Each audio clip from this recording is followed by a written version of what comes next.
Welcome back, folks. Ladies and gentlemen, my guests tonight are the founders of Crooked Media and hosts of Pod Save America. Please welcome Jon Favreau, Jon Lovett, and Tommy Vitor.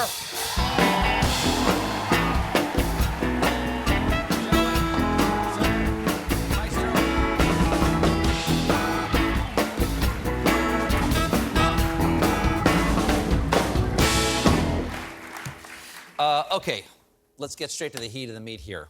All right. We haven't seen you guys in person in what, since 2020 or something like that? Yeah. Okay, so thank you for when you came on over Zoom. That wasn't the easiest thing in the world, but happy to have you in person again. Yesterday, President Biden announced the killing of last living major guy in Al-Qaeda that was around during 9/11. Yes. Ayman al-Zawahiri. You guys worked at the White House during the bin Laden raid.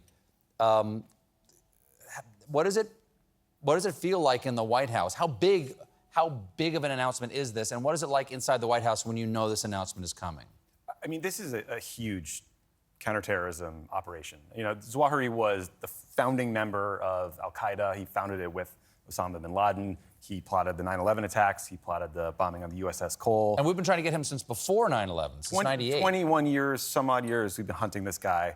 He was releasing terrorist propaganda as recently as this year. So finding him and being able to conduct this operation is a big counterterrorism win. It's also an enormous moment for the White House because they're spending every waking moment leading up to it, worried about it going well, worried about collateral damage, making sure that everyone gets out safely. So it's probably a huge sense of relief today. I will say it's a little bit shameful that President Biden would do this while he's supposed to be recovering from COVID. It's hustle culture run amok. Commander-in-Chief's orders. What about doctor's orders? That's a good point. I thought so. It's a good point. It's a good point. A dumb point, but a good point. Yeah, thank you very much. Thank you. Now, Thank you. well, let's talk about the Doha Accords that were part of the withdrawal from Afghanistan last year. Yeah. Tommy, you take this one. Okay, you gonna take this one? Sure. Because the Taliban agreed to, quote, not allow groups, including Al-Qaeda, to use the soil of Afghanistan to threaten the security of the United States. Shocker, the Taliban lied to us. They did. Okay, how do you incentivize compliance to that kind of agreement other than sending the flying steak knives, which we did? I think the key point here is President Biden was right to end the war in Afghanistan after decades. And I think what this, you can clap for that. To me, I don't think we ever trusted the Taliban to live up to their commitments, nor should we. But what this operation shows, in my mind, is that you don't need 100,000 troops in countries all around the world to conduct counterterrorism operations. And I think that's a good lesson for the United States to learn. Okay. All right, in other foreign policy news, and just jump in here anytime, you guys.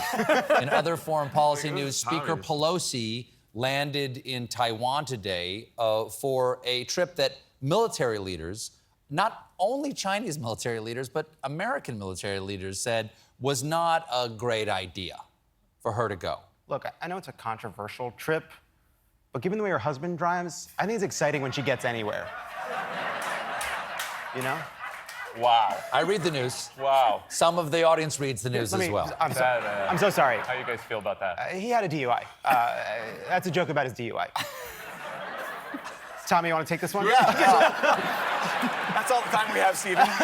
Why do you think she went anyway? Listen, if both the Chinese were saying, don't go, and the Biden administration was saying, yeah, please don't go, why do you think she went? Nancy Pelosi has been a fierce critic of the Chinese Communist Party's human rights record for decades. And I think her thinking was, I'm not going to let the leaders of any country, let alone China, tell me where and when I can travel. So is there some risk associated with this trip? Yes. Have the Chinese responded in ways that are already inflammatory and problematic, and could they do more?